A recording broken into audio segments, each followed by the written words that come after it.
what we saw today with the images for the first time of the new stadium look exactly what he explained, which is a modern version of RFK. You could tell, by the way, this stadium design came to fruition thanks to the vision of people who went to RFK, who cared about RFK. This ownership group used to go to games there, and Harris has talked about this being deeply personal to him throughout the process. Can I just real quick jump in and say why that matters to me? Think about the stupid name that we're left with. All those guys are gone. It was temporary people doing something temporarily that was going to last for the rest of us for a long, long, long, long time. And that was a big gripe that I had. I know that you did too. I don't want to put words in your mouth. But that, to me, I'm kind of raising my hand the whole time going, I don't want these consultant-type people or the coach that's here for a year more to have anything to do with this thing that I grew up with, that I love, that I will be here until I'm dead.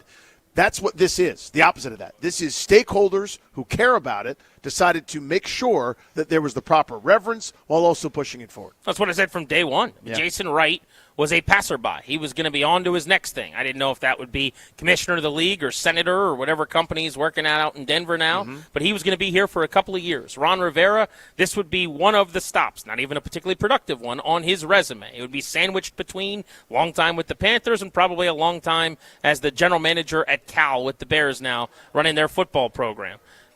Those are the guys calling the shots. There was very little institutional knowledge. There was very little people with true skin in the game. And I'm here forever. You pass by through the middle of the night and tell me and dictate terms to me on what I got to deal with for the next several decades of my life and what my kids are dealing with for the rest of their time as a fan. I hated that. So, yeah, the fact that these guys actually are among us, are in the group here, in the club, does mean a lot to me. This is going to be our Metropolitan Moving and Storage poll of the day, by the way. Metropolitan Moving and Storage moved me. They've moved Danny, and they'll take great care of you if you get a move coming up. Let Metropolitan Moving and Storage do the heavy lifting and take it to the house. More at dcmetropolitanmoving.com. Question we were asking on the 106.7 The Fan Twitter is our poll of the day. What was your first impression of these renderings of the new stadium, which opens in 2030? Love it, like it, fine, but I have concerns, or you didn't like it? Right now, close to 75% love it. And about 18% like it. If I had to choose one, it's in between like it and love it. Like, I'm a big fan.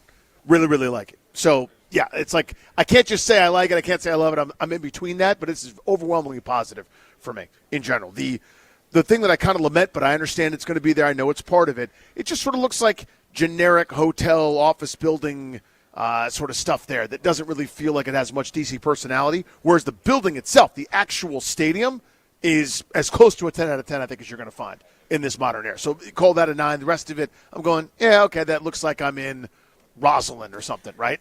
Not that special. Maybe it's that I'm not overly picky, but I had a thing that I wanted it to look like. Yeah. It looks almost exactly like that, so it's a love it for me.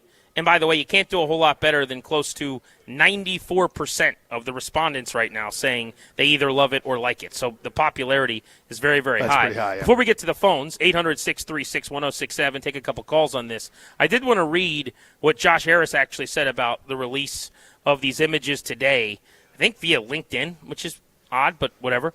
He said, incredibly excited to unveil the first renderings of our reimagined next-generation home for the Washington Commanders.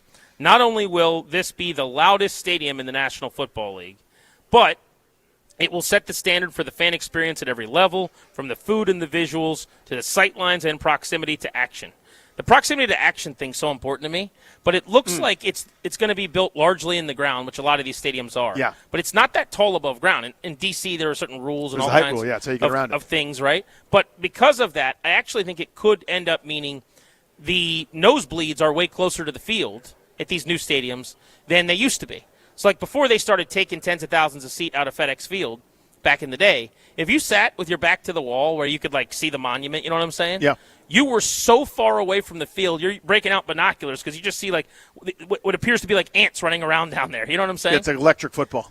Capital One Arena is this way. One of my big complaints about the building we're sitting in right now, and they're going to modify it and modernize this, one of the reasons they wanted a new arena, if you go up to the 400s, in addition to being cramped, and if you lean forward a little bit, you get yelled at and all those things, when you're at the top of the arena for basketball, you are so far away from the floor. It's really, really hard to enjoy that experience.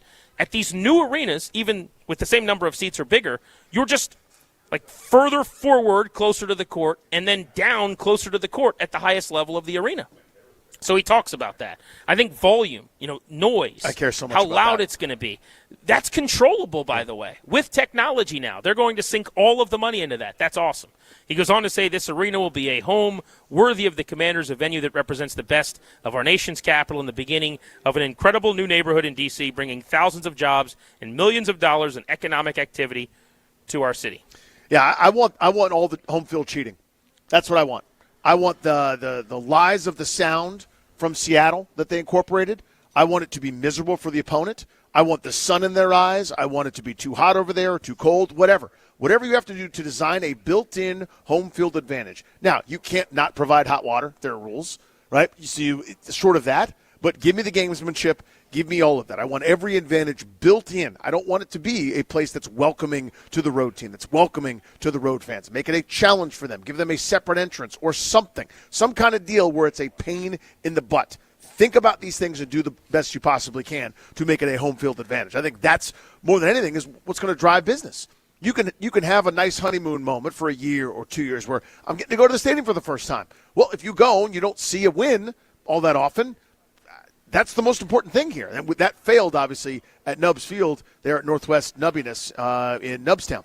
So that's what I want. I want to have it a miserable experience for the opponent at the expense, then, of having our fans have a great time. One other comment here from Josh Harris's LinkedIn reaction to releasing these images today. He said, "This is deeply personal. RFK is where my connection to this team first took shape and where many of my earliest and most meaningful memories as a fan were made. I'm committed to making this vision a reality and bringing that same sense of excitement and pride to our next generation of fans." Again, that ties back to what we're talking about, which is we got real ones involved now. We got OGs making sure that this thing means something to people who have cared about this for a long, long time. It's not a random name that means nothing to us and a random logo that nobody likes.